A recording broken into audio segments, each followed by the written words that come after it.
Selamat datang kembali di sesi bedah sumber informasi kita. Hari ini kita masuk ke bab 4 nih dari materi yang Anda bagikan. Fokusnya khusus banget soal pembelajaran dan memori. Pernah nggak sih Anda tiba-tiba kok inget banget sama jingle iklan pas lihat produknya? Atau kenapa ya merek zaman kecil itu rasanya spesial banget gitu? Nah, kita mau coba bongkar proses di baliknya nih. Tepat sekali.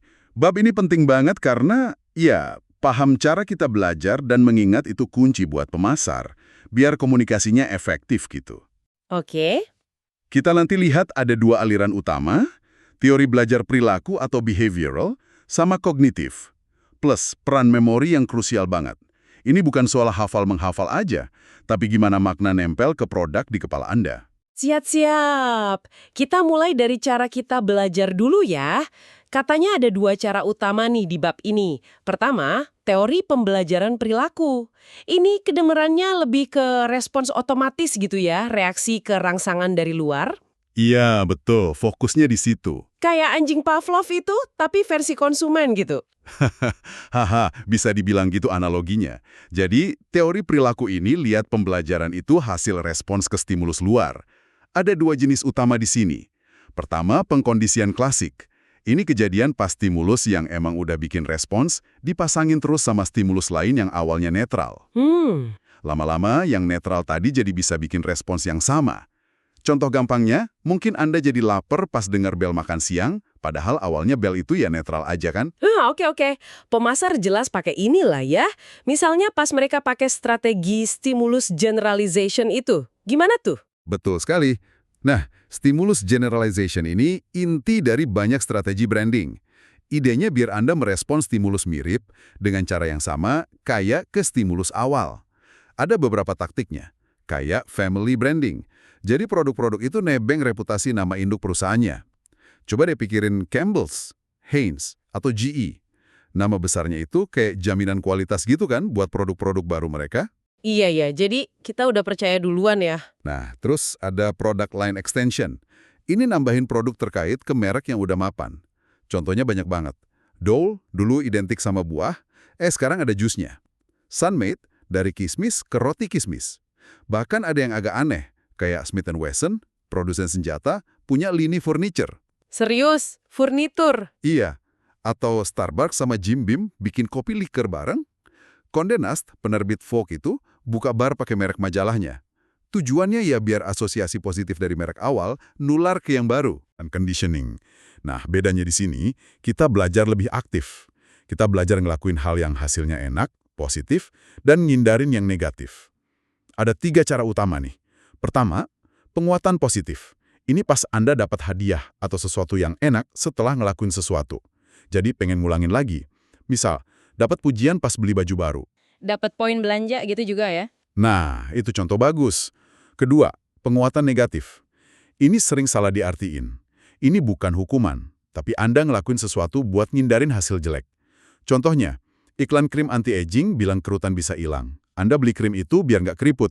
Jadi Anda diperkuat buat beli karena itu ngilangin sesuatu yang nggak Anda mau. Oke. Jadi menghilangkan yang negatif ya, bukan nambahin yang negatif. Tepat. Yang ketiga baru hukuman. Ini dapat konsekuensi nggak enak setelah ngelakuin sesuatu. Jadi males ngulangin. Misalnya diejek temen gara-gara pakai baju merek salah. Oke, jelas bedanya. Jadi program frequent flyer atau poin-poin di minimarket itu contoh penguatan positif ya, biar kita balik lagi belanja. Tepat banget. Itu contoh klasik frekuensi marketing. Teknik populer yang ngasih hadiah ke pembeli reguler. Penerbangan mulai duluan tuh tahun 80-an. Sekarang mah di mana-mana ada. Toko kelontong sampai kasino. Kasino malah jago banget pakai variable ratio reinforcement schedule di mesin slotnya. Gimana tuh maksudnya? Hadiahnya dikasih acak tapi sering. Bikin orang penasaran, pengen main terus. Soalnya nggak tahu kapan jackpotnya keluar. Kecanduan jadinya. Wah, psikologis banget ya mainnya. Terus ada istilah baru nih, gamification. Kedengerannya asik nih. Apalagi nih? Iya, ini tren baru. Tapi akarnya sama. Pakai prinsip dasar game buat motivasi konsumen atau karyawan. Misalnya, dapat badge virtual atau poin setelah nyelesain tugas atau capai target belanja. Tujuannya bikin interaksi lebih seru, nggak kaku, dan ya dorong perilaku yang dimau. Oke, seru juga ya kalau belanja bisa dapat badge. Nah, itu tadi teori perilaku. Sekarang pindah ke teori pembelajaran kognitif. Ini beda lagi ya pendekatannya. Betul. Kalau tadi fokus di stimulus respon luar, teori kognitif ini lebih nekenin proses mental di dalam kepala kita.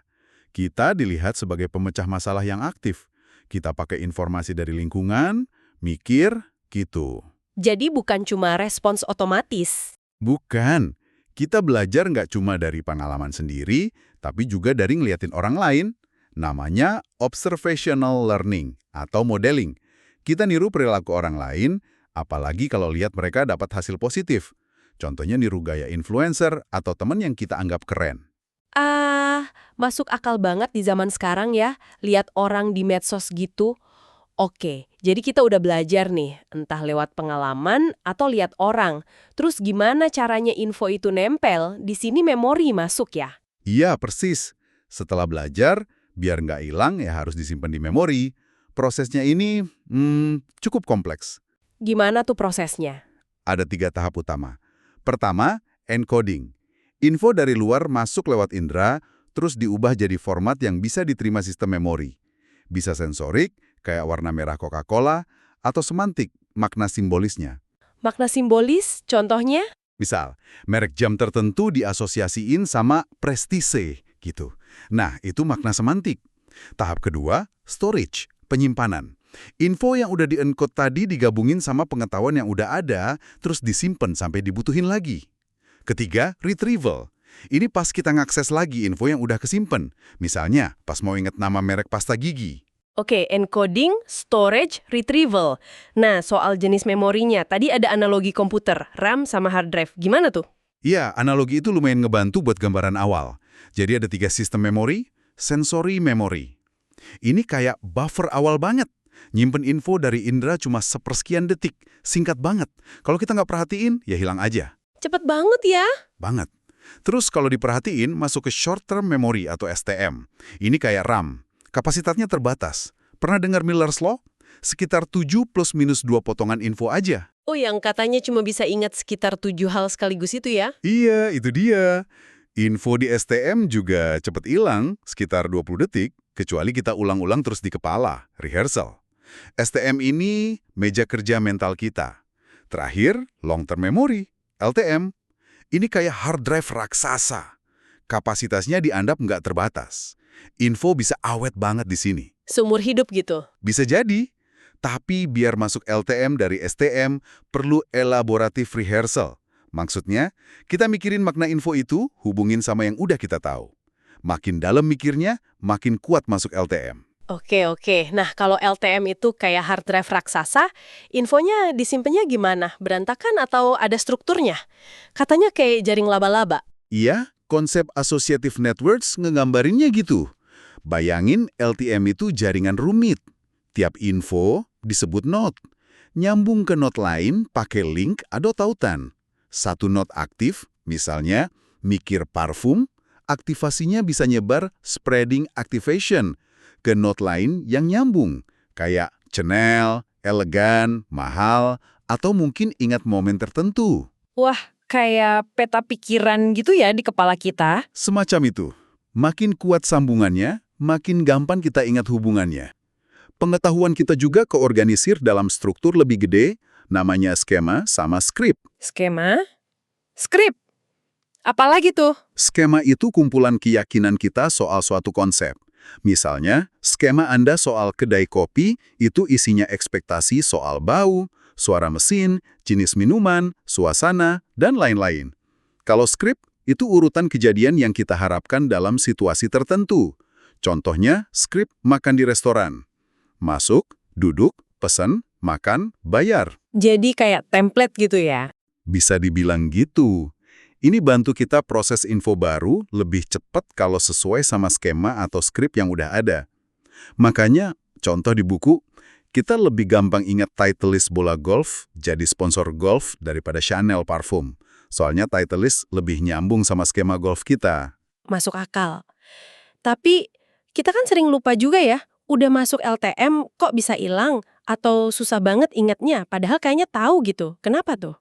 Nah, Lupa itu bisa karena beberapa hal. Pertama, decay atau peluruhan. Jalur memorinya bisa pudar kalau nggak pernah diaktifin lagi. Kayak jalan setapak jarang dilewatin. Hilang gitu aja ya? Bisa jadi. Penyebab lain yang umum banget itu interference atau interferensi. Info lainnya ganggu pas kita mau ingat sesuatu. Ada dua jenis, retroaktif, info baru nutupin info lama, misalnya belajar bahasa Spanyol, jadi lupa kosakata Perancis. Hmm, Kebalikannya, proaktif, info lama ngeganggu pas belajar yang baru. Misalnya nomor telepon lama kepikiran terus pas mau ingat nomor baru. sering kejadian nih yang nomor telepon. Haha, iya kan? Selain itu, ada juga faktor situasional pas kita mau retrieval atau manggil memori, kayak state dependent retrieval. Kita lebih gampang ingat kalau mood atau kondisi fisik kita pas mau ingat sama kayak pas info itu disimpan dulu. Oh iya, Ya, terus familiarity and recall. Sesuatu yang unik, beda atau baru, novelty, itu lebih gampang diingat. Namanya von Restorff effect. Iklan Mini Cooper yang dibikin kayak tumpukan sampah itu contohnya. biar mancep gitu ya. Betul. Viewing konteks juga ngaruh. Lingkungan pas lihat iklan. Iklan di awal jeda, primacy effect, lebih diingat. Kalau nonton pas pertandingan seru, iklan bisa kurang nempel karena perhatian kita kebagi. Terus, pictorial versus verbal cues. Gambar atau visual itu sering lebih gampang diingat daripada kata-kata doang. Oke, jadi banyak banget ya faktornya. Pantesan kadang gampang ingat, kadang susah banget. Nah, ini penting banget buat pemasar kan? Mereka pasti pengen tahu iklannya diingat apa enggak. Gimana cara ngukurnya? Ada dua cara utama biasanya. Test recognition atau pengenalan. Konsumen diliatin iklan atau logo, terus ditanya pernah lihat apa enggak? Ini ngukur familiaritas aja. Kayak, pernah lihat ini? Gitu. Iya. Yang kedua, tes recall atau pengingatan kembali. Konsumen diminta ingat iklan atau merek tanpa dikasih petunjuk. Misalnya, iklan mobil apa aja yang Anda ingat lihat semalam. Nah, recall ini lebih susah. Lebih nunjukin kalau beneran nempel ya. Betul. Tapi ngukurnya ini juga ada masalahnya. Nggak sempurna. Ada response bias. Orang cenderung bilang iya aja pas ditanya recognition, biar nggak kelihatan nggak tahu. Jaim gitu ya. Haha, bisa jadi. Terus ada memory lapses, ya lupa aja gitu. Averaging, kita cenderung ingat yang biasa-biasa aja. Yang ekstrem malah lupa. Ada lagi telescoping. Ingat kejadiannya lebih baru dari seharusnya. Sama illusion of truth effect. Kalau sering dengar sesuatu, lama-lama kita anggap benar, padahal awalnya ragu. Wah, kompleks juga ya ngukurnya. Terus hasilnya gimana? Rata-rata kita ingat nggak sih sama iklan? Hasilnya ya, seringkali bikin pemasar agak deg-degan sih. Studi-studi nunjukin tingkat ingatan kita itu relatif rendah. Studi lama bilang, kurang dari 40% penonton TV bisa nyambungin iklan sama mereknya. Studi baru malah bilang iklan digital lebih rendah lagi, mungkin cuma 30%. Kalau TV sekitar 60%. Waduh, rendah juga ya ternyata. Iya, ini nunjukin betapa susahnya narik perhatian dan nempel di memori Anda. Kebanyakan usaha pemasaran itu ya lewat gitu aja. Gagal nancep atau gagal nyambung ke merek yang benar. Tantangan besar ini. Oke, oke. Nah, kita ke topik terakhir nih yang seru banget. Nostalgia. Kenapa ya kenangan masa lalu itu kuat banget efeknya? Iklan atau produk jadul kok bisa bikin baper gitu? Anda pasti punya juga kan merek masa kecil yang bikin gimana gitu? Iya banget. Nostalgia itu emosi yang kuat dan unik. Sering dibilang bittersweet, manis getir. Ada rasa kangen sama masa lalu yang indah, tapi juga ada sedihnya dikit karena udah lewat. Pemasar suka pakai ini karena kenangan masa lalu, apalagi masa muda, sering diasosiasiin sama rasa aman, simple, bahagia. Semacam zaman keemasan pribadi kita. Jadi kayak shortcut emosi ya? Biar kita langsung ngerasa positif sama merek itu sekarang? Kurang lebih gitu. Retro brands merek lama yang dihidupin lagi atau dikasih sentuhan modern, itu mainnya di nostalgia ini. Dan ini nggak cuma soal perasaan loh, ada efek ke dompet juga. Studi bilang, orang yang disuruh mikirin masa lalu, mau bayar lebih mahal buat produk dibanding yang disuruh mikir masa depan. Serius, kenangan bisa bikin kita rela bayar lebih mahal. Iya, kenangan itu punya nilai emosional yang bisa dikonversi jadi kemauan bayar. Contohnya banyak ya kayaknya sekarang. Kayak Old Spice Guy dulu itu kan bikin merek bapak-bapak jadi keren lagi. Persis, itu contoh sukses banget. Bangkitin merek lama pakai gaya baru. Contoh lain di buku itu ada minuman Surge yang balik lagi gara-gara fans di Facebook. Terus Robert Downey Jr. jadi suara Mr. Peanut. Atau merek yang udah hilang kayak Bir Meister Brau sama roti Wonder Bread muncul lagi. Kekuatan memori kolektif sama pribadi ini emang lahan subur buat pemasar. Wah, gila sih. Kompleks banget ya ternyata cara otak kita belajar sama nginget, apalagi hubungannya sama apa yang kita beli. Mulai dari respons yang hampir otomatis, kerja keras otak ngolah info, sampai tarikan kuat emosi nostalgia. Bener banget.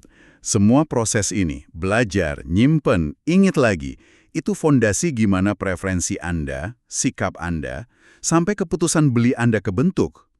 Pemasar ya bakal terus cari cara biar merek mereka nggak cuma masuk, tapi ngakar kuat plus asosiasi positifnya di memori jangka panjang Anda. Ini jadi kepikiran satu hal menarik nih buat Anda renungkan. Soal teknologi sekarang, kan transaksi makin gampang, makin nggak kelihatan. Bayar tol tinggal tap, belanja online sekali klik. Nah, kemudahan ini jangan-jangan secara nggak sadar bikin kita kurang nyambung ya antara stimulus, kita pakai layanan atau beli, sama respons sadar sama biayanya. Apa gesekan yang hilang ini bikin kita jadi kurang ingat atau kurang peka sama pengeluaran kita? Atau bisa lihat dari sisi lain juga.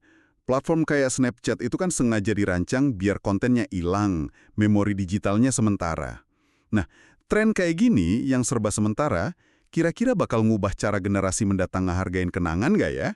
Atau bahkan cara mereka ngebentuk kenangan itu sendiri? Kalau memori gampang hilang, apa nilainya jadi beda buat kita? Pertanyaan besar nih soal gimana teknologi ngubah cara kita belajar dan nginget.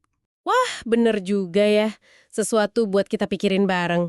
Oke deh, terima kasih udah nyimak sesi bedah sumber berita kali ini. Semoga nambah wawasan soal cara kerja pikiran Anda sendiri pas ketemu dunia pemasaran ya.